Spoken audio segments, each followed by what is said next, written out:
Okay. I'd like to bring this meeting to order, the Sebastopol Planning Commission meeting of September 12th, 2023, and we'll start out with a roll call. Thank you. Commissioner Ottinger? Present. Commissioner Burns? Here. Vice Chair Fritz? Here. And Chair Fernandez? Here. We are all present and accounted for. Great, Thank you. thank you. Moving on, item number 2, comments from the public on items that are not on tonight's agenda. If anybody wishing to make a comment, you can go up to the podium and be recognized. Hello. Hi, I'm Iris Weaver. I'm the Executive Director of the Sonoma County Bicycle Coalition, and wanted to let you know about a couple of events that are coming up. We will be teaching our smart cycling, bicycle skills and safety course here in Sebastopol on Saturday the 23rd. Most of the time we teach our classes at our office in Santa Rosa, but we get a lot of requests to take it to other places, and we got a small grant from Linda Hopkins' office to allow us to bring it to Sebastopol. So it'll be that day, the 23rd, at the high school from 9 to 1. It has both a sort of a classroom and an on-bike component. So folks are invited to register for that. The other thing is on September 30th, we are having our first ever Golden Spoke Awards Gala. We're going to be giving out awards for advocates and projects and people who are doing things in the county to make it better for cyclists. We're also, as part of that, we're having a silent auction, which is online live as we speak. So you don't even have to come to the event to participate in the auction. I've been referring to it as Bikes, Vacations, and Wine, oh my, because most of the items fall into one of those 3 categories. You can get information about any of these things at our website at bikesonoma.org. Thank you. Thank you.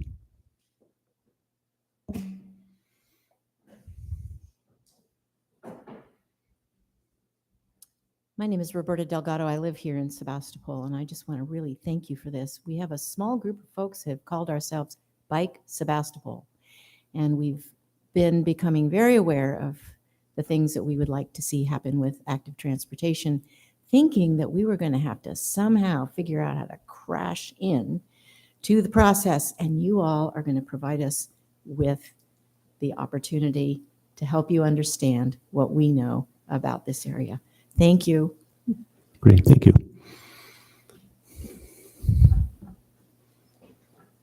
Okay, and if there is anyone in Zoom that has, I don't see any members of the public via Zoom. I think they're all in the room today. So I think Okay. we're good. All right, so I'll go ahead and close public comment for items not on the agenda, and moving on to item number 3, statements of conflict of interest. Go ahead, Paul. So I have a conflict of interest due to proximity for item 5A, so I will recuse myself from that item, but I will be back afterwards. Okay, thank you. And anyone else? Okay, don't see anyone else there. All right, so let's move on to approval of the minutes. We have minutes for the July 20th, 2023 meeting, and if anyone has any changes or additions to it. Minutes. No? Okay, seeing none. If anyone wants to make motion for approval. I move we approve the minutes of, I have July 25th. Okay, we have a motion. We have a second. I'll second. Okay, we have a motion and a second, and call for the vote. Commissioner Ottinger? Yes. Commissioner Burns? Yes. Vice Chair Fritz? Aye. And Chair Fernandez? I will abstain because I wasn't here for that. Thank you. We have an approval of the minutes at 3-0-1 with 1 abstention by Chair Fernandez. Okay, thank you. All right, we'll move on to item 5A. Give Paul a chance to make his departure. Right. For those of you in the audience, if a commissioner lives within proximity to a site, 500 feet, they are required to recuse themselves. So Vice Chair Fritz will be doing so. Are you going to wait in just outside? Okay, we'll come grab you. You're going to let him know, or you want me? Well, I'll let him know. Okay, Yeah. all right. That was easier on Zoom because we used to be able to just mute people and take their video off. All right, let's go ahead if you want to give us introduction to item 5A. Sure. The 354 South Main Street use permit. Sure, thank you. So this use permit is an application to convert what is currently a commercial business in the office commercial district to a residential use. If you visited the site, you saw it actually looks like it was at one point a home, and it certainly was. However, when at this point it was converted to commercial use, at the time when commercial uses were allowed in the zone, as they still are, we now require, we didn't have any sort of use permit, which we often do. If that's the case, they can just revoke the use permit and go back to the home, the residential use. There's nothing like that on file for this one. So this is where we are, in order to convert it back to a residential use, they do need a use permit to do 100% residential use in a commercial zone. As most of our commissioners know, we have received a grant from the regional government to look at this zoning issue where it occurs in town and potentially change our zoning, which is a bigger project, but that it would apply to more commercial areas. So staff is supportive of this. It obviously, the location and the surroundings are compatible, as is the structure itself with the residential use. Let's start with questions from commissioners for staff. No? Okay. No questions. We have a presentation from the applicant or comments the applicant would like to make. Feel free. Yeah. Thank you. Good evening. I am Michelle Aubin, and this is Rich Double, my new husband. And so I'm the owner. And basically, because we don't have a lot of commercial demand since the COVID pandemic and even after, so that's why I want to convert. So I'm here to answer your question. Okay. Any commissioners have questions of the applicant? Good. I don't really have questions. I just thought it was exciting to see this historic looking house on the outside converted back to housing, if that works. I'm really pleased to see it be loved again as a house. Thank you. Okay. I don't think we have any questions at this point. Everything's pretty explanatory in our presentation, so thank you for your comments. And at this point, I'm going to open up for public comment on this item.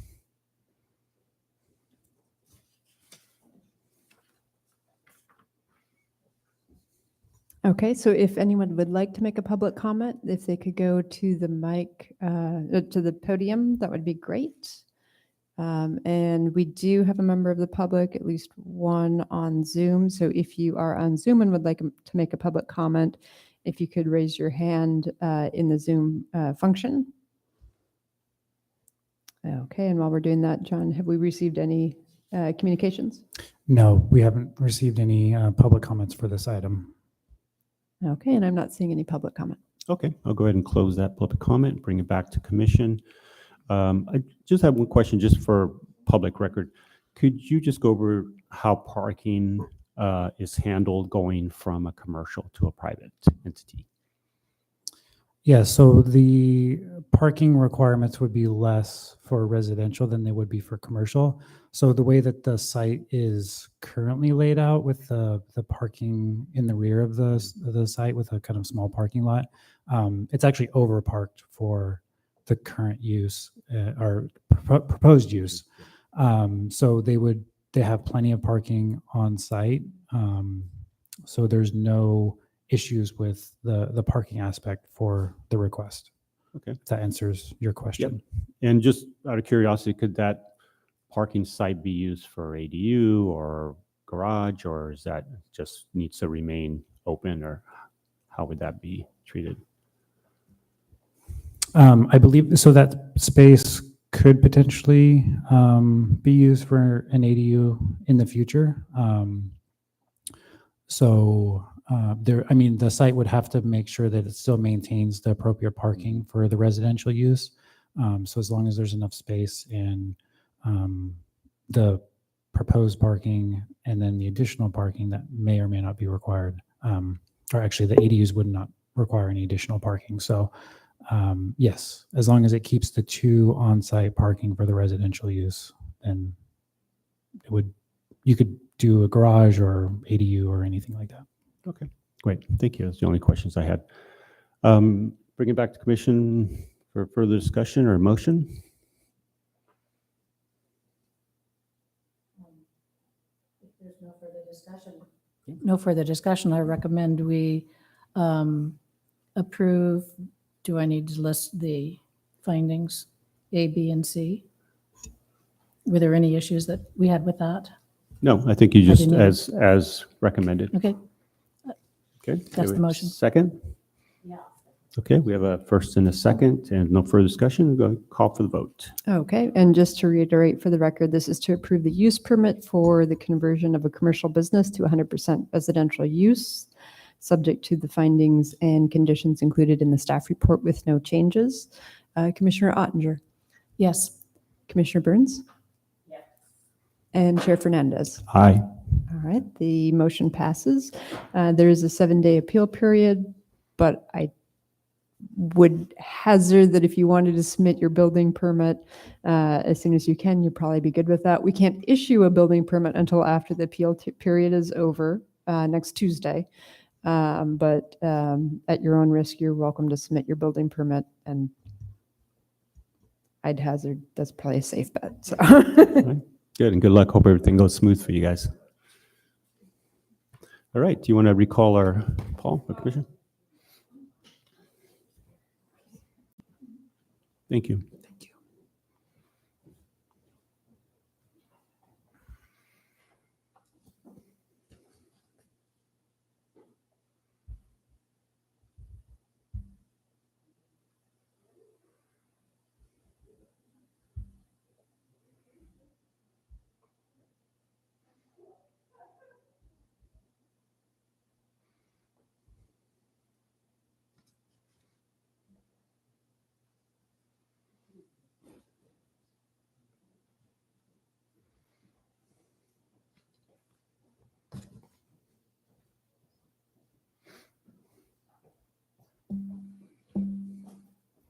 Didn't keep you waiting too long. As much done as I thought I would. Okay, as soon as give you a minute to set up here, and we'll move on to our next item.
Good.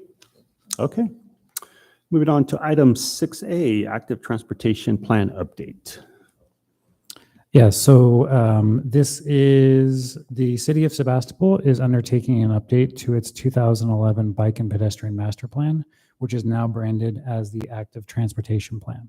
As part of a countywide planning process led by Sonoma County Transportation Authority, or SCTA, Fair and Peers, the consultant for FCTA, will be presenting the first milestone update to the Planning Commission tonight. This presentation will include an overview of the project scope, schedule, and role and input desired from the Planning Commission, as well as preliminary findings on existing conditions and an overall overview of approach to the technical analysis, draft vision, goals, and objectives. Staff has not received any public comment as of writing this report. However, staff does anticipate public comments will be made as part of the outreach and engagement of this process. Finally, the recommendation tonight is to hear the report, and then furthermore, staff recommends that the Planning Commission discuss possible routes, improvements, or upgrades to the current bike routes in Sebastopol and provide them as feedback to the consultant. So with that, we do have Dana Touré and Eleanor Leschner and Taylor McAdams here from Fair and Peers and SCTA to do the presentation for the milestone update. Okay. So, Before they do that, does anyone have questions for staff on this item at this point? No? Okay, good to go. Yes. We, Tonight, are we going over specific routes on the? yeah, so that they can do their presentation, and if you have, yeah, we can take specific suggestions or discussion on that, so. Should we go ahead? Let me know. Are we recommending to city council or are we? So I'm going to ask that we actually, because this consultant's about to give Yeah. a presentation that gives an overview of the process. So I'm going to ask, and I think they'll have slides on the screen behind you. So I'm going to ask that we can do that before and then take questions after. Yeah, I agree. Thank you. all right, Taylor, whenever you're ready, go ahead. Okay, thank you. Are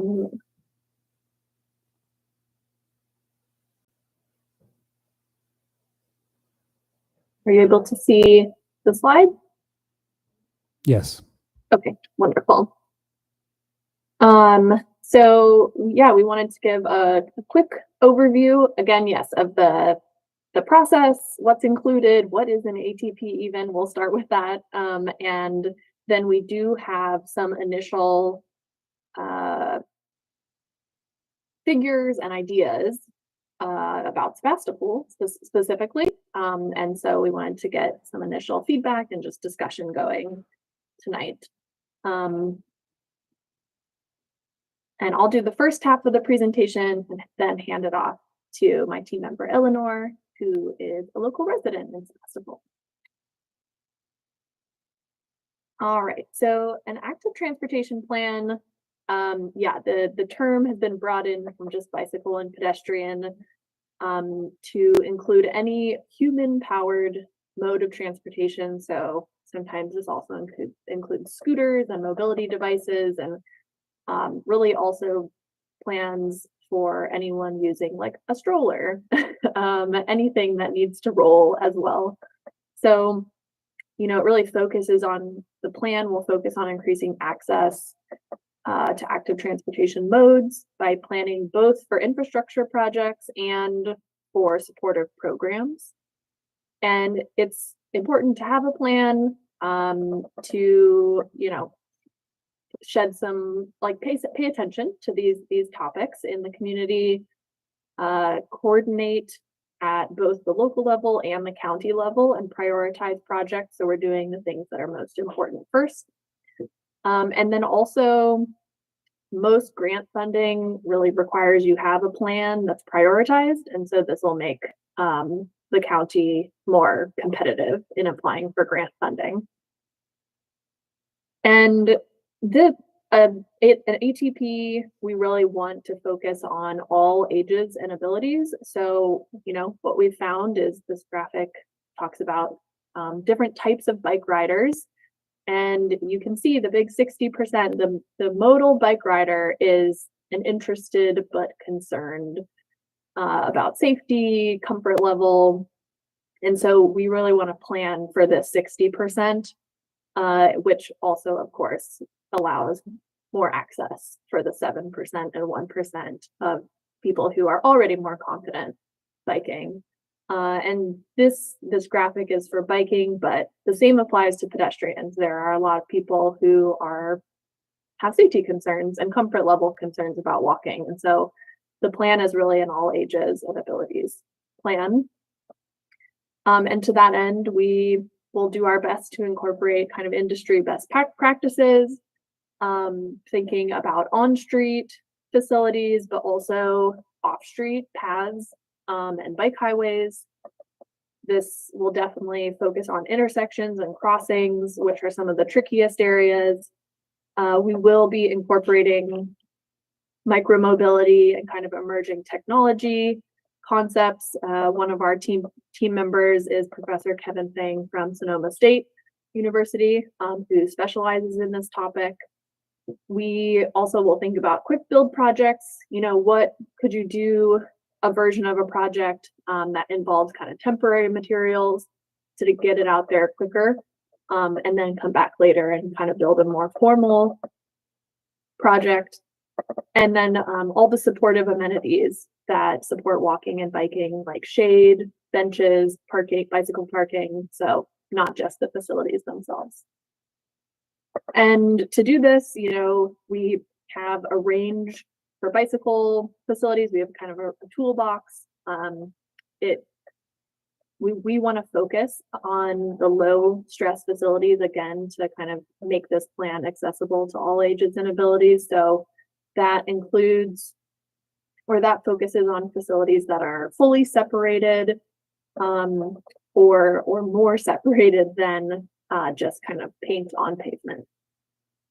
And with pedestrian facilities, yeah, this again includes, you know, sidewalk, crosswalk, the classics, but also kind of a supportive components like flashing lights, push buttons, leading pedestrian intervals, changing signal timing, curb extensions, and other traffic calming devices. There will be a ton of community engagement involved in this planning effort, both at the countywide level as well as at the local level.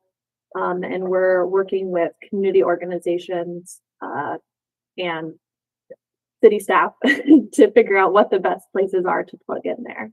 So we will have more information coming up shortly after this presentation about where you can kind of add your feedback and what events you can come meet us at. And then lastly, yeah, the funding and implementation piece is so important here. We not only want to identify projects at the end of this process, but we want to identify funding options that match up well with those projects and get the projects as well defined as possible so that they can be ready for funding sooner. So what exactly is involved here? We are starting by making sure we understand what is out there today, both again in terms of infrastructure and programs. Then we've got some technical analysis, which you'll see a little bit later the initial results of, but using data on infrastructure and roadway volumes and collisions and whatnot. Then there's the engagement and coordination piece I talked about. Then we'll come up with a kind of long list of projects and programs, work with y'all to prioritize those. Then funding and implementation that pairs with the project lists. And then we'll have a draft and the final plan before SCTA board review and approval. You know, this, we don't need to spend a lot of time on this slide, but including it for the record so you can kind of get a sense of what might be included. And what's important here is that we will produce a county-wide plan because it's really important to us that we think about how people get to and from Sebastopol, from nearby jurisdictions and not just around within Sebastopol. So that's why we're doing it at the county-wide level.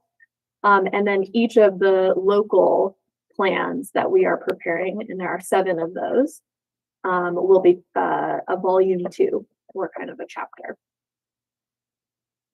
And the last thing I want to talk to you about before I hand it off to Eleanor is kind of one of our first steps was thinking about the vision, goals, and objectives. And we have a draft vision and goals. And so I wanted to share what those are for the county level and then get your thoughts about whether they match up for the local level. So the draft vision for the countywide statement is that the transportation system is safe and inviting for people of all ages and abilities to walk, bike, and roll for everyday transportation and recreation by providing a continuous and interconnected network linking daily activities and housing and supported by programs and policies that encourage walking, biking, and rolling. It is a mouthful, but we wanted all the ideas in there. So that's that. And then the goals and the descriptions of those goals. There are 3 main goals, and I'm not going to read all of this, but it is available, and I'll just leave it up here for a second. My next question to you is, does this resonate at a local level? So I'll just be quiet for about 15 seconds.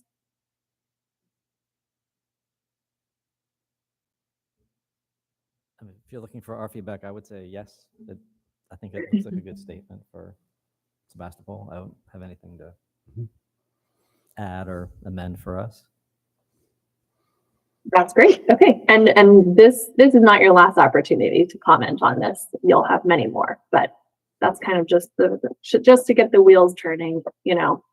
And it's totally okay if the answer is yeah, the county vision and goals looks great and is the same for us in Sebastopol. Okay, well, I'm gonna pass it on to Eleanor now, and we can jump a little bit more into the details of what will be happening at the local level. Great. Thank you so much, Taylor. And thank you to the commission and everyone present at the meeting tonight. Thanks so much for coming out and being interested in this topic. My name is Eleanor Leschner. I run a small transportation planning consulting practice out of Sebastopol. And I focus on sustainable transportation, active transportation, and really excited to be partnering with Baron Peers and supporting Sebastopol and SCTA on this effort. So tonight I'm going to speak a little bit about the advisory body role. I'll talk a little bit about schedule, and then I'll share a bit of our initial findings in terms of building the foundation and understanding local conditions. So I think Taylor may or may not have mentioned that for the public outreach portion, there'll be both formal and informal ways to engage with the project. So on the more formal side, we will be interacting with various boards and commissions, both for SCTA at the countywide level. There'll be regular coordination through SCTA's CBPAC group. We will also be giving milestone updates to specific SCTA RCPA committees. And then at the local level, what's important for this group is we'll also be giving milestone updates to either local bicycle pedestrian advisory bodies or planning commission in the case of Sebastopol. And then at the end of the project, we will be giving presentations to boards and city councils to adopt the plan. Next slide. So for Sebastopol, this is the draft schedule in terms of thinking about both community engagement and the touch points coming to Sebastopol's Planning Commission. So tonight we're here to introduce you to the project, share a little bit about visions and goals, as well as share out some of the draft existing conditions and really understand needs and opportunities at the local level. This will be paired with some community engagement events, some more informal events like a pop-up event, perhaps at a grocery store, a farmer's market. Those plans are in the works, and we will be sharing that information as soon as it's confirmed. The second round of outreach will happen in the spring, summer of next year, and that's where we'll be focusing on draft projects, policies, and programs, really coming back to the community, to Sebastopol, and sharing, this is what we heard in the existing conditions phase, what are the pain points, potential opportunities, and sharing out potential recommendations and gathering feedback on the draft recommendations. Then in fall, winter of next year, we will be putting together the draft plan. And so there'll be a third round coming to the Planning Commission, as well as going out into the community and having both these more formal as well as informal opportunities to connect with people. this just shows the overall schedule for the project. So you'll see here in the September-October range, we are working on wrapping up task 1, the establishing foundation piece, which I'll share out in a moment. We're in the midst of some of our technical analyses and kicking off the public engagement and advisory committee meetings like the meeting here tonight. And then I'll maybe just really quickly on this slide. So then the proposed projects aspect would be starting later this winter, going into next spring. We'd be doing outreach at that point as well. Then we'll be working on funding and implementation. And then starting next summer, fall, that would be going into the draft plan writing, coming back to the community next fall, winter, and with the goal of wrapping up the effort and having a plan adopted by, excuse me, February 2025 is our goal. So now I'm just going to speak very broadly a little bit about some of the technical work that the consultant team has been doing. This is a somewhat simple map of Sebastopol. This shows the existing bicycle facilities today, as well as the proposed facilities as of the 2014 plan. So these are what we're starting from, essentially, from the previous plan. And as I'm sure many of you know, I think just some things to highlight here, we have great Class 1 trail facilities on the West County Trail up to Forestville, as well as the Joe Rodata Trail over to Santa Rosa. And then in town, we have several, painted bike lanes on the street that's shown in yellow, as well as a network through mostly neighborhood streets of Class 3 share rows, essentially, shared roads. And with that, I'm going to move to the next slide.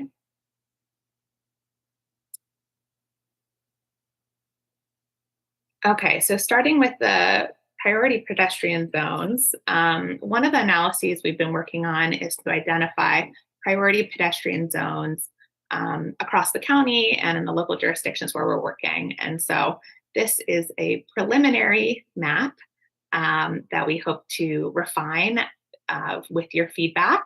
And basically what's gone into this is looking at higher densities of jobs, population, where there are density of intersections, schools, high quality transit, libraries, and commercial and shopping areas.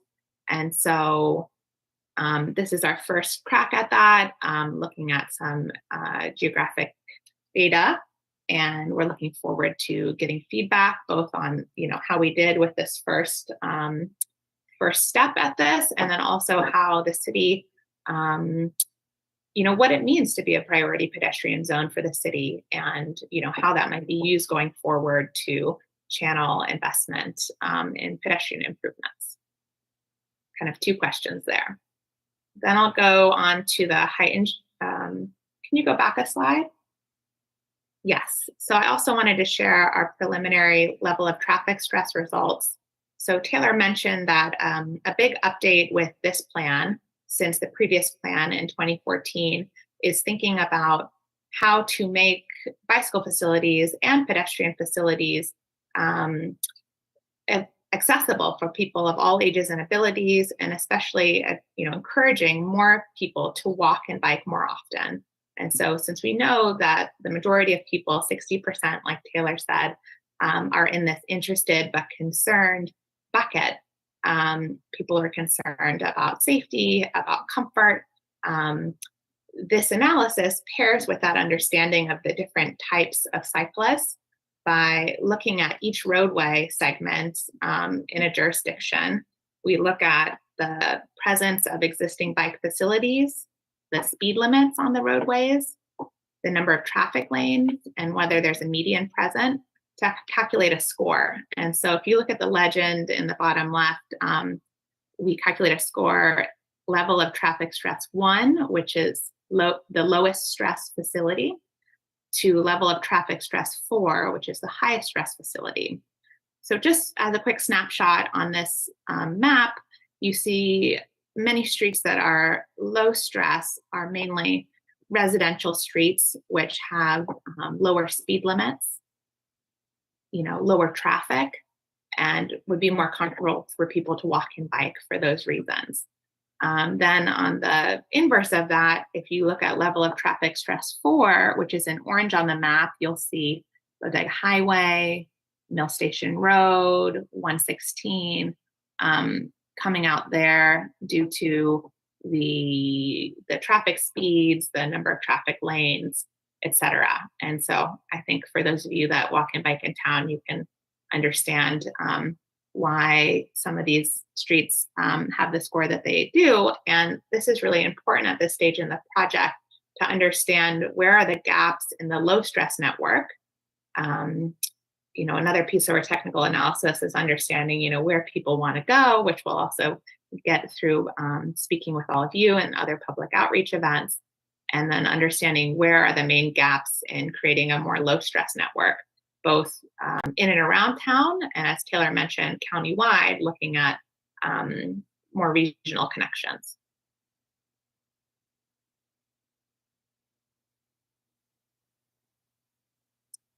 So do you want to cover these, Taylor, or should I read these out? I think. Yeah, no, I can cover this.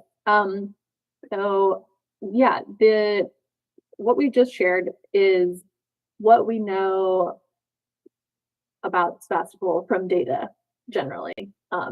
We did a little bit of ground truthing at the start here, but we also are very interested and will that's the purpose of the community engagement, to know, do you think this is a low stress road? So this is just, again, our first crack, but it's easier for people to respond to something. So we start here, but we can adjust kind of these, we can adjust our foundation based on what we hear from the community. And that's really the purpose of this first round of engagement, is to understand what your experiences are today, and then what you think are the needs, barriers, opportunities. These could be physical barriers, or like education or enforcement or any kind of barrier. And we'll be looking for kind of location specific ideas, and we'll have some mapping activities to collect those, as well as ideas about kind of programmatic changes or solutions. And at this moment, we have the SCTA project website, webpage about the project, but very shortly, definitely this month, we will have a project website with a survey where you can kind of get into the nitty gritty, but we're happy to take any general comments today.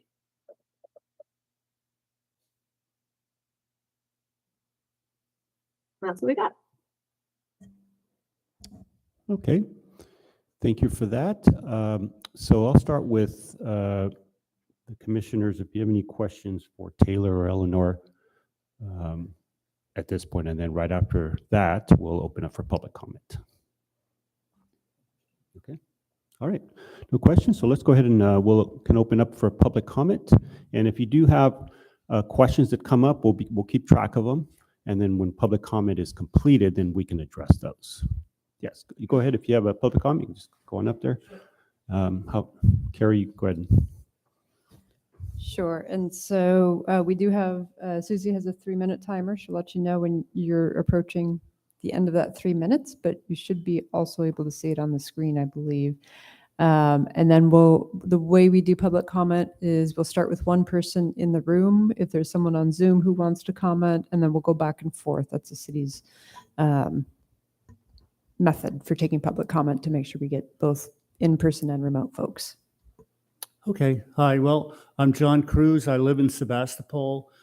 I walk and bicycle here fairly frequently, and I'm very familiar with, with bicycling around here. And I'm also active in some of the bicycle advocacy groups here, Bike Sebastopol, and in the past I've been active in the Sonoma County Bicycle Coalition. And I had one question, I guess, of the presenters, and that's looking at the schedule. It seems to me that public comment is going to come fairly late in the game, perhaps even after there's a draft. And there's going to be a draft put through the Planning Commission and perhaps the City Council. And I just wondered if they could comment on that, perhaps, why it's coming so late. Shouldn't that be the starting point? You know, just looking at that, it's task 3. Shouldn't that be the starting point? Because who knows better about, transportation here in town than the local people who do it. Anyway, that's my question. I don't think I ran out of time. No, you do have 2 minutes left, so if you have any comments or input on Well, I do, any I of the think- information, now would be the time for that. Okay, well, I'd just like to say, I think highlighting the high-stress routes and the low-stress routes is very useful, and I thought that was an excellent map that was presented. And, Sonoma County Bicycle Coalition also produces a map with much of the same information. Perhaps you looked at that. But it's been my impression that Sebastopol kind of has a funny situation as far as roads. There's basically 2 kinds of roads that nobody that's interested in safety would ever ride on, like 12 and 116. And most of the other roads are pretty much okay, some a little more stressful than others. Well, that's my comment. Okay, thank you. And then we'll address your question after public comment. Okay, and we do have Phil Carter on Zoom. Phil, can you unmute yourself, and you'll have 3 minutes for public comment. Okay, I just wanted to say something quickly. Can you hear me? Yes. Okay, good. I'm excited for this plan. I wondered if you were going to consider other types of trails like Joe Rodata that were off of a road, or if you can consider widening along some of the higher stressed roads. That's all. And Phil, I think that all of those components, it would be helpful to get your comments and your thoughts about those as well, since the consultant's here and able to take that in. Yeah, if you want to get into more detail or, give us some input, right? Yep.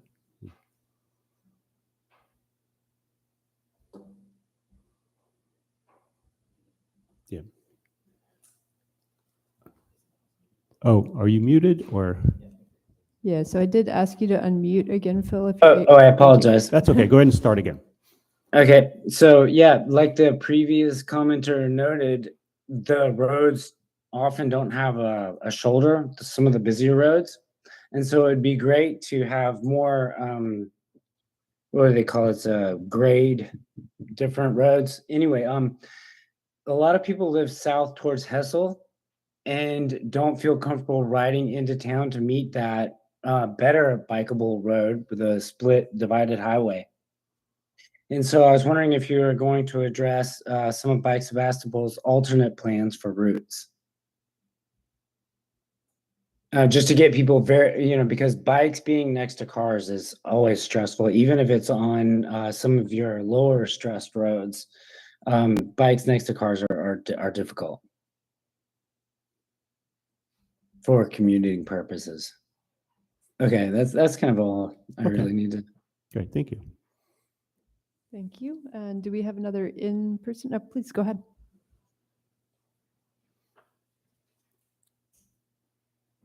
So I've been very encouraged. I think the basic guidelines that were described today, as the other day at the Carbon Conversations, is in keeping with, I think, is a broad agreement among those of us who ride bikes or walk, but especially bike riders. And in general, I would say the basic principle of connectivity, and that we are really hoping for more Class 1 paths that connect the jurisdictions. Right now, there are Class 1 paths, but they end and require one to get off onto a share the road situation where it's pretty scary. I think about coming off of the Creek Trail onto Willowside, to Hull, to Sanford, to Occidental, the left turn on High School. It would be really terrific if there would be a way for these Class 1 trails to be connected to one another and not make us be right next to those cars that are going way too fast, where there's no center lane and no shoulder. And then in local jurisdictions, I have seen the first protected bike lane. It's wonderful. I've been in other places where there are more protected bike lanes, meaning with some kind of a visual, a bollard that's brightly colored. It's a visual thing. When I'm driving my car, my eyes are here. I'm not seeing painting on the side of the street unless I really decide to focus on that. A bollard, even a flexible bollard, provides a visual cue that is a huge game changer. And even better is where there is on-street parking, that the bike lane would be parking protected. Travel lane, parking, bike lane, curb. And then, of course, bike parking. Among the things that's most stressful for me when I'm going somewhere is where am I going to put my $2,000 road bike and feel safe about where I've left it. So often, 30 seconds. so often where I'm supposed to put it is in nobody's sight. And I have been places to see really cool bike parking that allows one to slide a bicycle inside and lock it safely. And a place where 100 bikes can be, and they're all available to their individual owners. Thank you. Okay, and I'm not seeing anyone else on Zoom at the moment. So if there's another, Aaron, perfect. Eris. Eris Weaver, Sonoma County Bicycle Coalition. I am so happy to see that this is moving forward because it's been so long since the last plan was done that, for example, Class 4 bike paths didn't even exist as a category when the last one was done. So I'm feeling very hopeful about that and very positive about the fact that the sort of county-wide and the individual county things are kind of happening all at once. I've been in meetings with Fair and Peers and SCTA and other folks. And one of the things that I would like to suggest to you that we did in Cotati, which is where I live, myself and some of our other local active transportation activists went out on a bike ride with some of the planning commissioners and folks from Fair and Peers and getting them out to see what we see as the challenges and the problems. And the places that are working well. So if any of you are not generally cyclists, I don't know you all well enough to know how much you ride. I would encourage that with folks like Roberta and John and they're the folks from Bike Sebastopol to all go out in the field because it looks so different when you're actually the one on the bike with the things going by. I'd echo a lot of the other things that the other speakers have said. And I think that's it for now. Thank you. Great, thank you.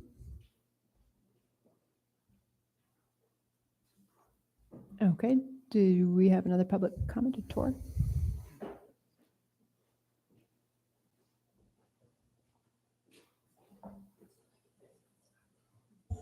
Hello, Tor Allen with Bikeable Sebastopol and Sebastopol Carbon Conversations.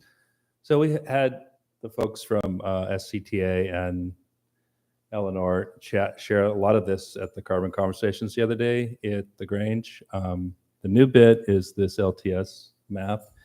But I think I'm just kind of curious about reaching out to the demographics that are writing now to get feedback.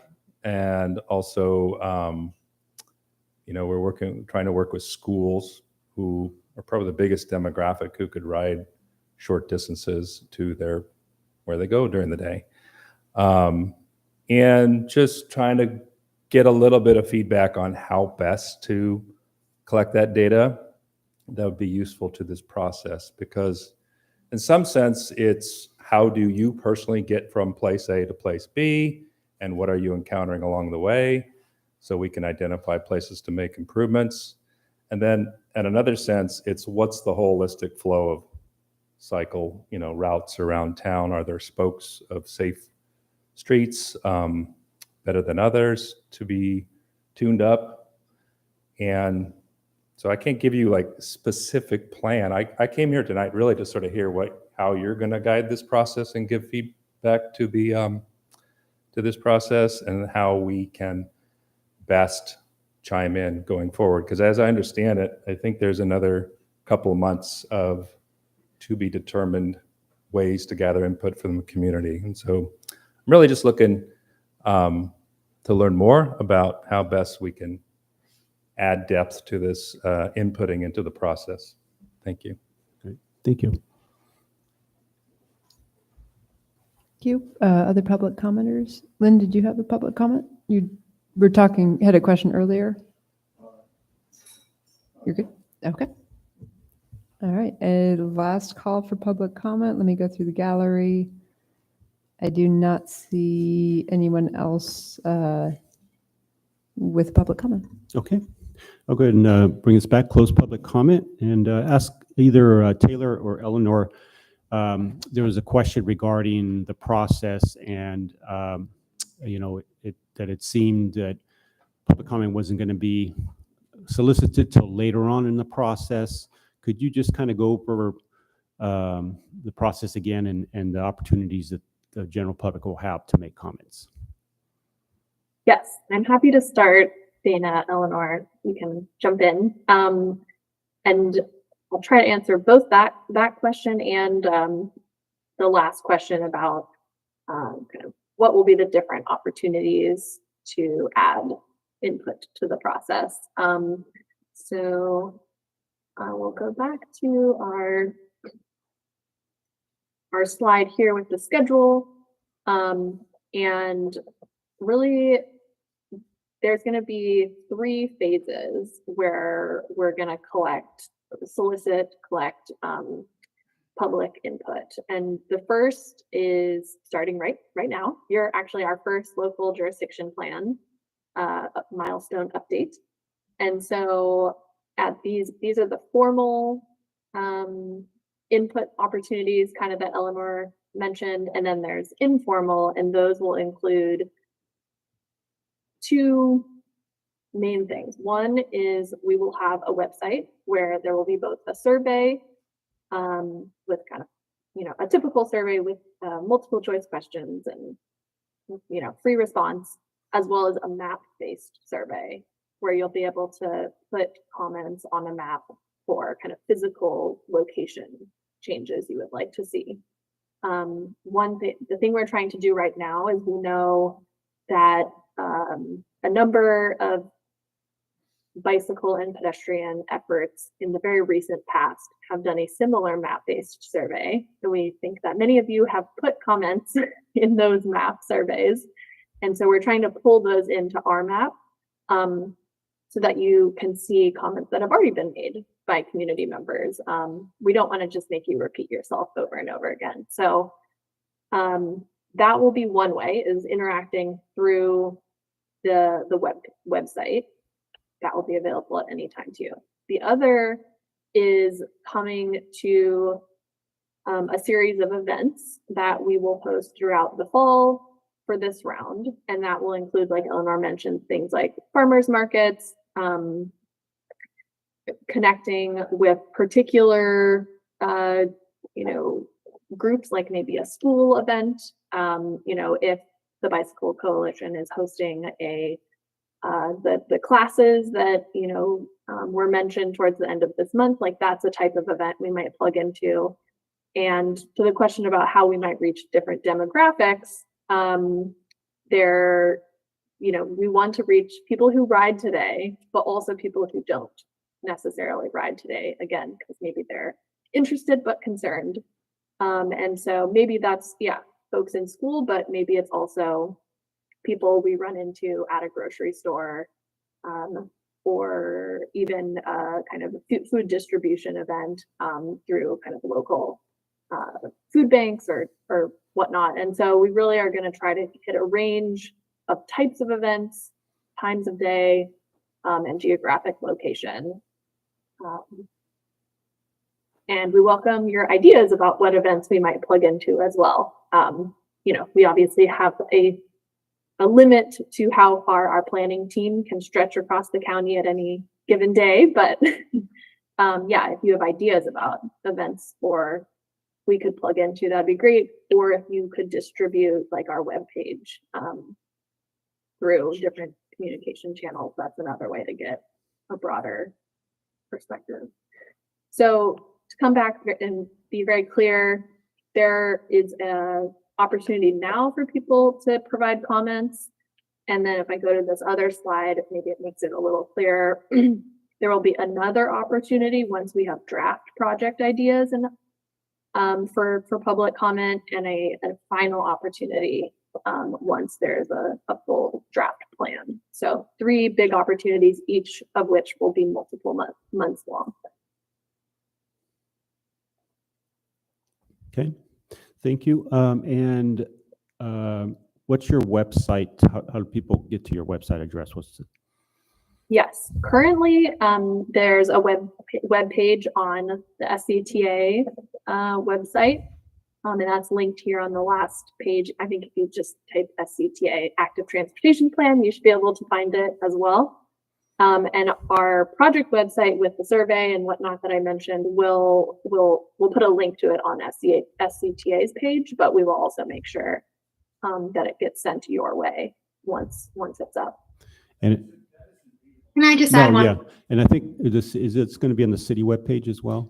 Yes, so we will have a ATP section on the website where we'll have the links to that website and where the surveys are found and stuff like that. So Okay. these slides are also available online on the city's website as part of the meeting packet. So correct, yes. Yes, and the very last, if you look at the staff report for this item, which it's a one-page document, under attachments, it actually has the link that is on the screen right there. So that's an easy way to get there as well. And then if somebody wants to be, say, on an email list to be able to get information as you're putting it out for meetings and so forth, is that something they would do at your site? Yes, yes, you can follow. You'll be able to follow the webpage. Okay. And sorry, just one more thing. I That's up now. think Eleanor wanted to make one more comment, and I wanted to address Sure, go ahead. Phil's comment after that. So Eleanor, go ahead. I was just going to encourage folks to register for the email list. So again, the link is in the packet on the slides. And also if you just go to stta.ca.gov, you can select planning, and then you will see the active transportation plan just on that planning page. So it's somewhat easy to navigate too. Thank you. Okay, and then I did want to just briefly respond to the question about off-road trails, and the answer is yes. This plan will look at off-road trail options, and of course there are more challenges. Well, there are different challenges with off-road trails than there are with on-road trails. Not necessarily more, but this plan will include Class 1 facilities that either parallel an existing road, or kind of cut across multiple properties. Yeah. Okay. Bring back the commission for questions or comments. I'll go ahead and start on that. So I don't know if you're looking for specific comments or specific areas. I'm not sure how detailed to get. I am a biker, and I'm very familiar with the coming off of the Creekside Trail, and then either from Sebastopol to get to the trail or coming back in the Sanford and all those roads. You know, there are roads that do have a decent size shoulder and riding lane, but they're all littered with rocks, and it's not very safe. So does this also address how to kind of keep those areas clean or safe from that standpoint? Is one of my questions for that. And also just, I think continual driver education as far as how to drive safely when bikes are around and so forth, I think is something that is helpful. And also for bikers, because sometimes bikers don't give the rest of us a good reputation because they don't follow the rules, and it makes it difficult for drivers. And I think that affects everybody there. And I know that there are some areas, for example, the Forestville Trail, there's a section of it that's all dirt. Everything else is paved. I don't know if that's something that, would be addressed with part of this. And then, closer to Sebastopol, once you pass Elphick Road going south, there is very little shoulder. It's almost, you're taking a chance to try to get through that road quickly before cars comes, because there's absolutely no shoulder. There's a walking kind of trail, but just that particular section right there is kind of hazardous for biking. But those are just a few comments from that. And I'm sure some of the other ones have questions or comments. Go ahead. Yeah, go ahead, Paul. Thanks. Let's see. So I did have a few. Speak in the microphone. A few little general. Well, one thing I wanted to bring to your attention, I'm not sure you're familiar with, but the city applied for and was just recently found out we were granted a Caltrans Sustainable Transportation Planning grant as well. It's really focused primarily on downtown, but it's something that really I think can parallel this process well, and I'm hoping that is integrated well as we talk about specifically downtown ways to make it more bike and walkable and kind of alternate transportation, active transportation friendly. We have a grant to do that as well. So I think the integration of both these grants or both these programs would be really important. And then some just sort of specific comments, the map about, pedestrian friendly areas, or, that had the little orange spots, I would extend that. Yeah, that one, I would extend that further down, actually, even up Healdsburg Avenue towards the north and down South Main Street, and even, to South Gravenstein. I think that could be more walkable. It's a little bit,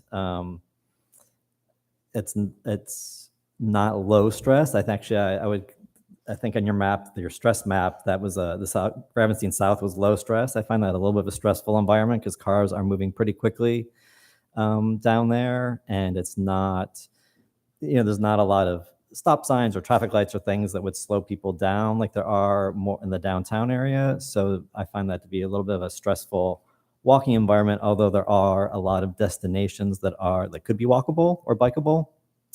So I think that's certainly something to keep in mind.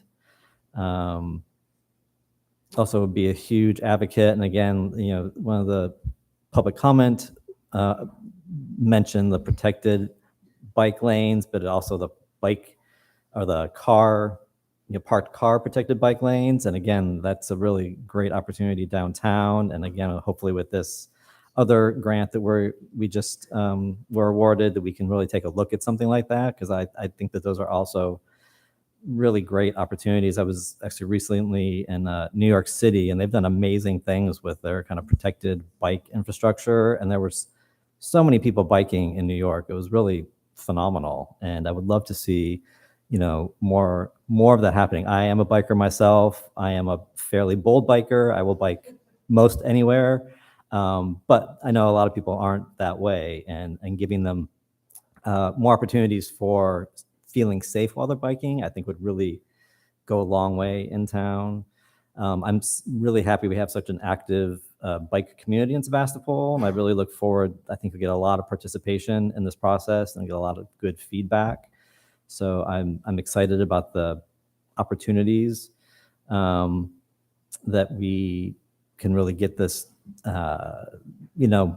next phase of an active transportation plan implemented, to really meet the needs of the community here. Because I think it could be a really great biking community and, other means of transportation. And I also have a question about, I'm just wondering, and I know Sebastopol is a very small community and it probably doesn't make sense here, but I'm wondering if other communities will look at this and if this is something that's part of the plan is, bike share programs or scooter share program kinds of things that, again, when I was in New York, there was just so much of that going on. And again, very different population density there, but I'm just wondering if that's part of this plan to kind of look at those types of things. That's all I have at the moment. Thank you. Vice Chair, may I? Yeah, go ahead. Sorry. Just a couple of comments. Thank you, Vice Chair Fritz. I just wanted to note that our Climate Action Committee does have a transportation group, and John's been working with them for some involvement in this, but they have also in the past discussed the potential of, like the scooter shares, how it came to them after consideration. They kind of ended that a bike share, electric, e-bike share would actually be a better option for the city, given the infrastructure and the types of riders and whatnot that we have here. So I don't know if it's part of this plan, but when we talk about VMT mitigations and things like that, it is definitely something that I think is an option and something for the city to explore. So I think that's, and then I did have one question for the consultant. There is a blue dot on the east side of town and up by Mill Station, along Mill Station Road. And I'm wondering what that blue dotted line is. You see it coming down right where it says Joe Rodetta Trail on the J, and then it goes south through the green. Yeah, there's one there on Yano too. Yeah, exactly. What does that blue dotted line represent?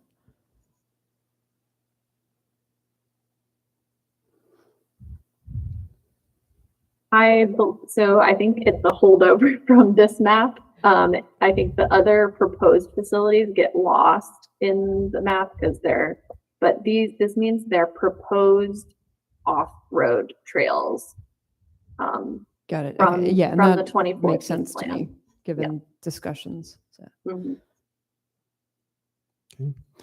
I don't know if you're familiar with some citizens of Lynn Diegler, specifically the Apple Blossom Trail, which is proposed to going through along some of the creek area, also through the Sebastopol Cemetery, and where the owner currently is supportive of kind of some kind of right of way, but that could change if the ownership changes. So those types of things I think should be looked at and considered for new trails and so forth. I'm just wondering how those things are addressed or looked at.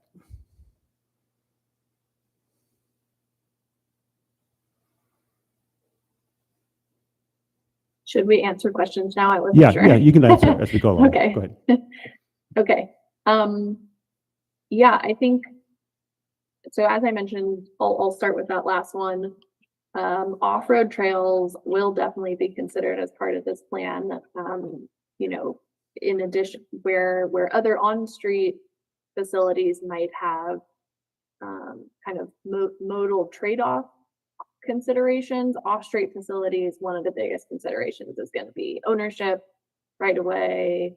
And so we can propose a facility, but we will always have to note, what are the roadblocks or kind of implementation hurdles to getting a facility implemented. And often in the prioritization phase for projects, the implementation difficulty is kind of a criteria that is considered in how high or low we prioritize a project. But that is something that we will ask for feedback on in how we come up with the prioritization, because a project may be really hard to implement, but if it is the project that a community wants the most, you know, that is something we will note despite the hurdles. This project will not take any steps to like have this planning process won't take steps to have any kind of land ownership conversations, but it will note them. I don't know, Dana, if you want to add anything to that. That's Yeah, I think that's well said. Thank you, Taylor. okay. Yeah, and I agree that yeah, pointing out any hurdles like right of way Yeah, would definitely be something that would be incorporated. And, you know, I'd asked before about, so I know it's, you know, difficult to keep, you know, all the roadways clear, so forth. Is any part of this plan addressing things like, you know, debris removal or rocks on certain shoulders? And is that something that perhaps bikers should let people know, or is that just as it comes along, or how are those addressed? Because like I mentioned, there are, you know, roads that have comfortable, large shoulder areas that are protected, but there are just a lot of hazards on that side. yeah, definitely. Maintenance, and then I'll actually go back. This is where our goals are useful. So safe and well maintained is one of the important goals, and then yeah, clearing debris from facilities is definitely part of a well maintained network. In addition to coming up with strategies for kind of existing facilities that are maybe class 2 or large shoulders, you know, someone mentioned excitement about class 4 facilities. Those come with a whole different challenge of maintaining them. Sometimes kind of special equipment is needed, depending on the type of protection that is used in a bicycle facility. So yeah, maintaining the network we come up with will be part of this plan. Absolutely. And I'll just address the one other question I noted, which was about, bike share, scooter share, maybe e-bike share. That will also, we'll discuss that in this plan. And like I mentioned, one of our other teaming partners is from Sonoma State University, and he focuses on this topic, all kind of, micro mobility. And so very excited that he will have kind of the best recommendations, because the scale of cities and towns in Sonoma County is kind of sometimes hard to reconcile with these share programs, but there are examples of them in smaller cities. So we just have to figure out the logistics of what might make sense. Okay. And Eleanor, I think, did you want to contribute anything on any of the other topics? Thanks, Taylor. I think you've covered the questions well. I think if I could just make maybe 2 more points or clarifications on the question about looking at off-road trails or alternatives to on-street facilities, the way I've seen that addressed in other similar plans. If there's a case where there is a on-street facility that's very high stress, and there are a number of challenges with implementing a low stress facility on street. Sometimes at the active transportation plan level, what we would do is identify that as a corridor for further study, where we wouldn't assign a specific facility type as part of the plan, but identify an area that needs further study to see, is there a low stress option that we can put on street? And if not, what are some off street options? So that's kind of one way that I've seen that dealt with in other jurisdictions.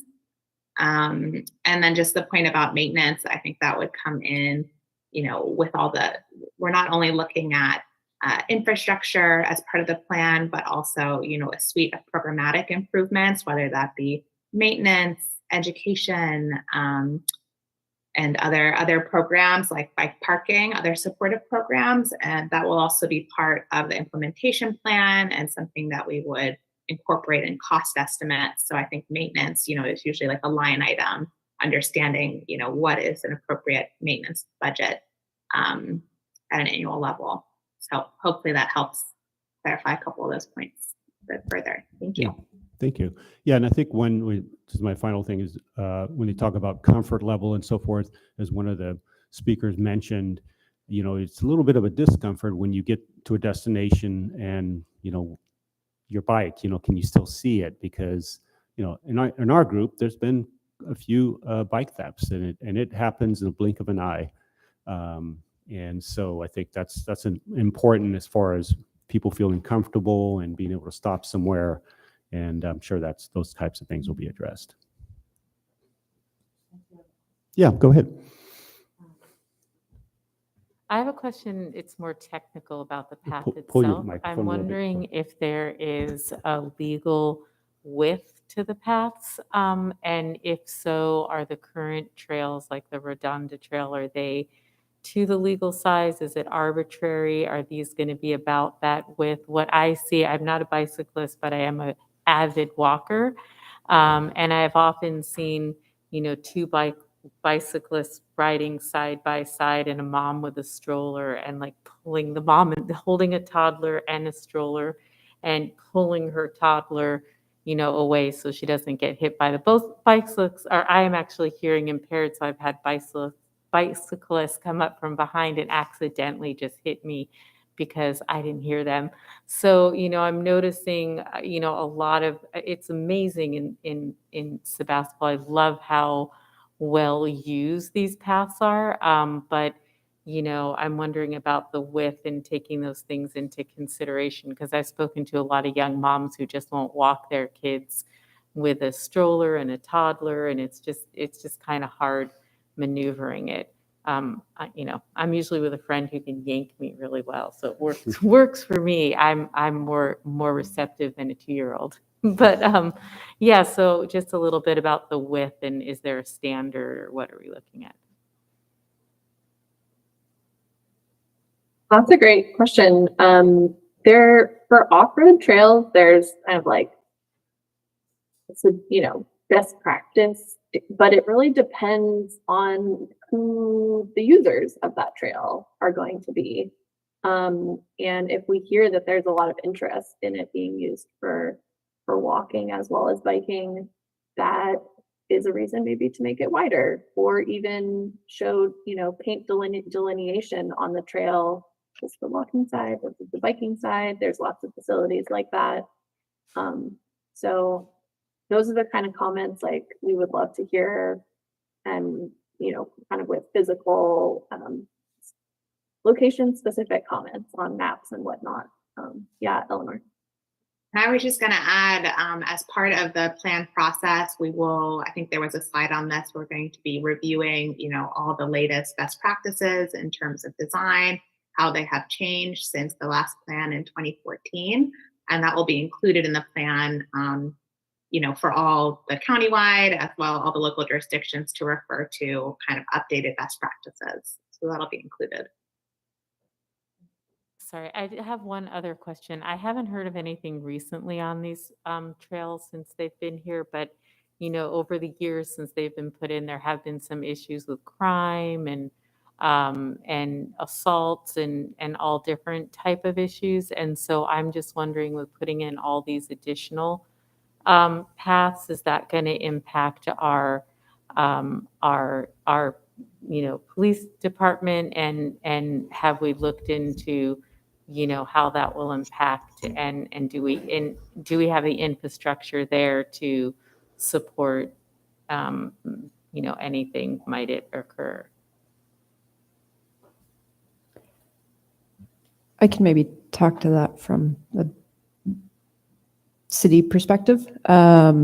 So for something like the regional trails, which is Joe Rodota and the West County trails, those are actually serviced by the regional park police, and they do have police that are pretty responsive. I know I've seen a couple of kind of iffy things, or like a branch down after a storm, and I sometimes report it because I live near the West County Trail and I walk my dog there a lot. But oftentimes before I report it, it'll actually be gone, or the issue will be resolved. So I think the regional parks for the regional trails are pretty spot on and responsive for that. My question, will this stress it or are we taking this into account? From a safety perspective, I mean, I don't want to speak for the police, but I'll speak as a resident who lives near the West County Trail. I don't have a perception of a crime issue along that or the section of the Joe Trail. I know we have had some issues right at the end of Abbott, kind of Abbott Extension where it meets there, but I think that was more about the land close to the trail than the trail itself. I don't get the sense that, I mean, certainly the maintenance, both the physical maintenance and the surveillance of those is a concern. I do know that I've talked with the police about like Abbott Avenue potentially being extended, where the Benedetti car wash is going in, that we have the road right of way for a certain amount. And then we have a potential to extend the multi-use path to connect in with the trail that goes past the Barlow Townhomes and Park Village up to Highway 12.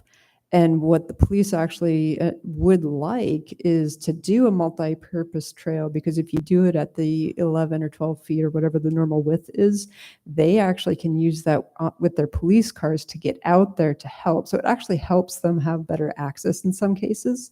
But as we go through this, it's definitely something that, like for them, they were like, yeah, that'd be great. Just make sure it's multi-use path and we can take our cars out there if there's an issue. So it will definitely be coordinating with them on any potential connections there. Okay. Is there anything else that you need comments from us on or need from us at this point?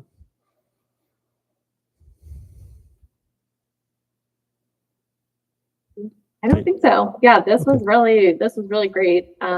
We captured all this feedback, and we'll make sure to share out the links when they're ready so they can go on your city website. And back to you. Okay. Well, thank you, Taylor and Eleanor. Appreciate all the information and all the work you're doing, and look forward to someday getting this all implemented with a lot of community input. Thank you. Okay. All right. I think they got it and got all that, and we'll move on to the next item. Item 6B, the work plan review. Thank you. So this is what we submitted is the Planning Commission work plan draft with all of the various edits that the Planning Commission discussed at the last meeting. A couple of updates on this. In the meantime, we have had, as Paul noted, the Sustainable Transportation Grant that the city has received. And so I did actually include that in at the end of page 1 of that. I've added that in. I basically put it as a 3A. 3A was already the active transportation plan that we just had the presentation on.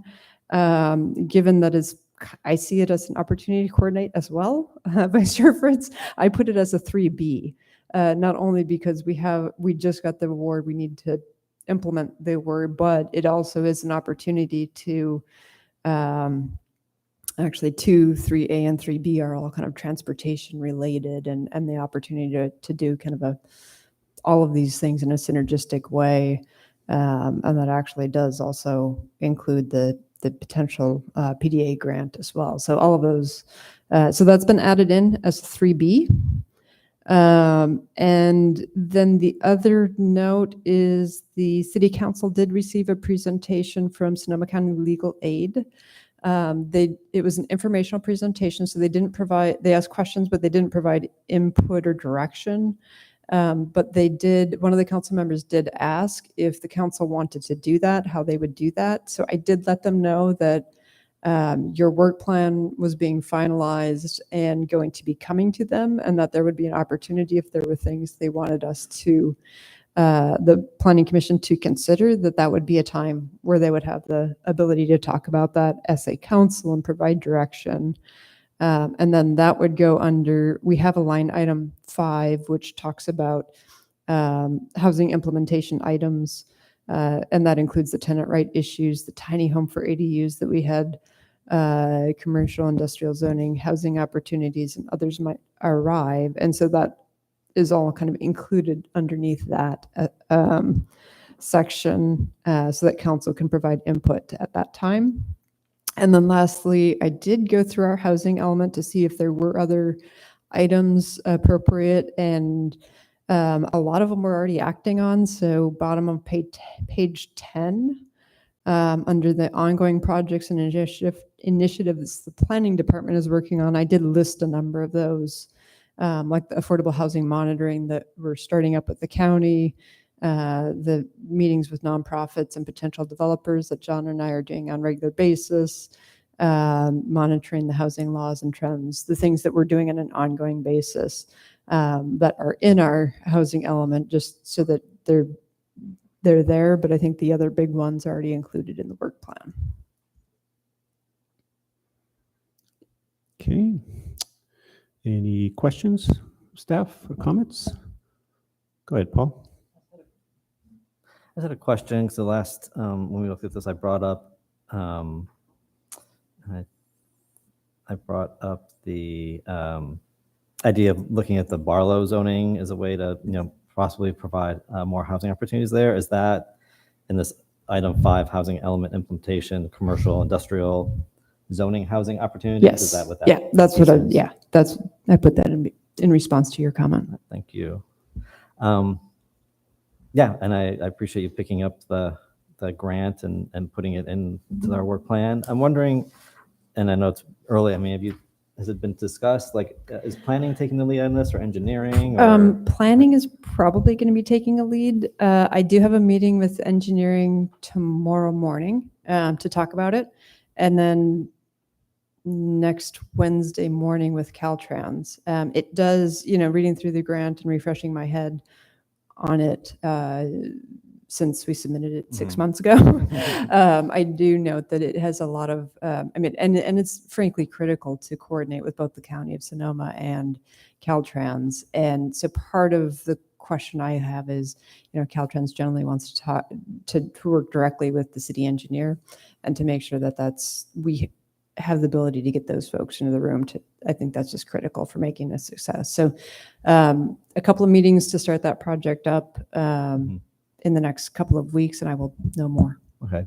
Yeah, and I personally, I'll just put my weight behind. I hope the planning department is taking the lead on it, just because in my mind, and the reason I was interested in this grant is just because it's I see that a lot of the issues around downtown in particular being more design and planning, like urban design issues. I mean, not so much engineering issues. And obviously it's a street and Caltrans owns it, so there is some engineering,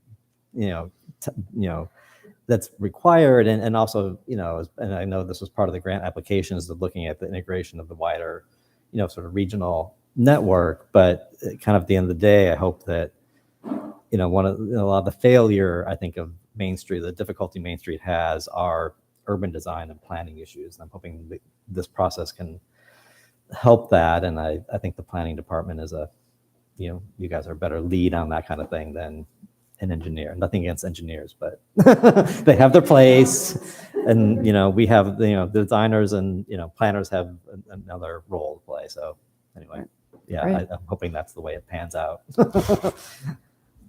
Yeah, and I'm kind of anticipating it, and that's frankly why this is, it pushed other things down. But even if we're not the lead, we will certainly be heavily involved. So,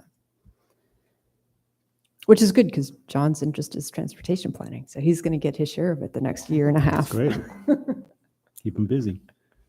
There's no questions. I'm going to open up for public comment. So anybody in the audience or online, go ahead and let us know if you have public comment.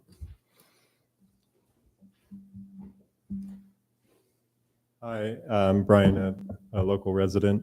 Vice Chair Fritz, I wanted just to echo what you said. I think issues of expression and identity, aesthetics, and civic sort of identity, let's say, are kind of at the top of my mind. when I think about the way the solutions are being presented as like technical solutions, let's say, throughout this presentation, I was thinking the same thing. Like, is there a way that they can be constructed and considered aesthetically that would reinforce the existing cultural and social institutions and sort of aesthetic identity of the city, which has been done very well in certain cities in the county, and less well in others. Thank you. Okay, so do we have any members of the public online who would like to make public comments, or anyone else in the room who would like to make a public comment? And I'm seeing no one else in the room, and I'm seeing no one else online. Okay. Go ahead and close public comment and bring it back to the commission. You're just looking for any comments So or we need to approve this resolution, right? So we do have a resolution. If you're comfortable with where Okay. we're at now, I would ask you to adopt the resolution. All right. I would like to move that we adopt the resolution for our work plan to move it on to the city council. Okay, I'll go ahead and second that. Okay. If there's no other discussion, I can do a roll. Go ahead. All right. Commissioner Burns? Yes. Thank you. Vice Chair Fritz? Aye. And Chair Fernandez? Aye. And Kathy Ottinger needed to leave to go to another meeting, so. Yep. But we do still have a quorum, so 3-0 with one absent. Great. And, I just want to tell you, I really appreciate the detail and the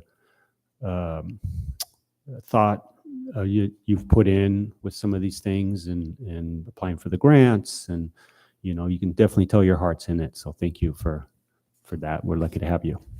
Thank you. And I can note, this is, I was a little presumptuous, but hoping it passed tonight. I have it tentatively scheduled for October 3rd. And that is one where I would want either the chair, if possible, or a representative from the commission to be at that meeting in case council has some discussion. Okay. Yeah. If you could give me a reminder, I think I can Great, do that. thank you. Okay. All right. Moving on to any subcommittee updates. I think we have any. Okay. And moving on, item 8, planning director's report. Okay, well, like I said, Paul stole my thunder. The Sustainable Transportation Grant was the big news of the day. Let's see, and of course, John's been working heavily on the active transportation plan. We also did present the VMT thresholds to the city council at their last meeting. They concurred with the planning commission on both of the thresholds using the city specific for the residential VMT and the regional for the commercial, in that it allows greater flexibility for economic development. I know I heard at least one council member ask a question about that. We are, John and I met with the consultant yesterday to review some of that information, talk about next steps. They will be providing us some information on the various retail thresholds and some of the other things that might kick things out of screening, the pre-screening. So like other communities, he used the example of drive-throughs because they're inherently not VMT, low VMT, and to which, of course, I noted we don't allow drive-throughs, so we don't have that issue anymore. But those are the types of things that we'll be coming back to discuss with you. There is, and as well as the potential mitigation strategies.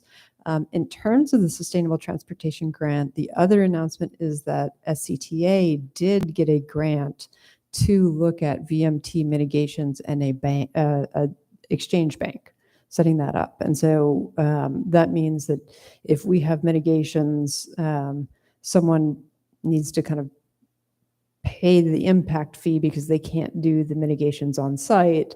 The SCTA will be setting up a bank in which they could actually fund projects throughout the county. So for us to look at what those might be, especially if there are like a little bit more regionally based, and I think about some of the trail connections that we're talking about here today, then those would be potentially eligible for funding through that mechanism. but also just to have mitigations that people could do locally as they have projects that might need those mitigations under the VMT law. So that was a council at the last meeting. The next step will be bringing that back to the Planning Commission. I don't think we have an exact date set for that, but we'll be getting the next set of material from the consultant at the end of this month. Our design review board, in terms of the objective design standards, they did have a special meeting to review. They went through the Planning Commission's comments and questions, and they concurred with all the comments that I believe Vice Chair Fritz had made the majority of those, but incorporating those. And they discussed the various components that the Commission had questions and wanted them to discuss, like the evening lighting for businesses and some of the other components that were kind of questions about whether they should, how they should be handled. They did ask to see the kind of the red lines that everyone had made. They had read one member who was out sick and wanted to make sure everyone had an opportunity. So we are completing those red lines this week, and those will be going out to that committee. They will also be on the website. We've tentatively scheduled an October 17th special meeting for the the design review board to hopefully have their last meeting on that. But that information will be up on that page, and I can send the link out to the Planning Commission as well, so you can kind of see Planning Commission changes, DRB changes to date, all in one document, redlined with strikeouts or boxes with notes of what's being added in. Anything else, John? Okay. A couple upcoming meetings. We do have next Tuesday, City Council meeting. Items of interest for the Planning Commission is that we do have the interview for Seth Hanley, who's the applicant for the Planning Commission to fill the vacancy from Commissioner Kelly's retirement. And so we'll see where that goes, but that is next Tuesday. And then September 26th, we are canceling the Planning Commission meeting because there's going to be a special City Council meeting with the subject being the Fire Ad Hoc Committee report out and discussion by council. And so that is, I think I had let the chair know, but not the rest of you all. So now you all know that we have that going on. And I think that's all I have to report on, unless you have any questions. Yeah, my own question is, so if the, assuming that the council will then make a decision on the appointment of that open position, right, at that meeting. Yes, the way they do it is, the way they did it for the Interview, rest of you, where yeah. they do the interview first. They're actually doing that at 6 o'clock, not early, just because of council schedules. And then, yes, the next, so that's item 1, and item 7 is appointment, or considering the appointment of.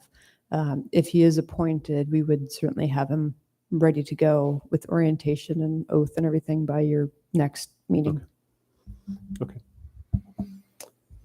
Good. Can I just want to, can I assume that the item that I had to step away for was approved? Yes, it was. It happened so Thank you, Vice quickly. Chair Frisch. Yes. Okay.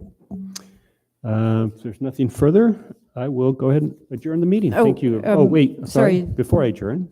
Sorry, one other, thank you, Yes. John. One other thing that we are planning to schedule is when we review the SB 9 ordinance, that's the single family lot split. I believe that's tentatively scheduled for the first Tuesday in November. We are looking at doing that as a joint Planning Commission DRB Design Review Board meeting, since it is an ordinance that needs to be approved by or recommended by this commission.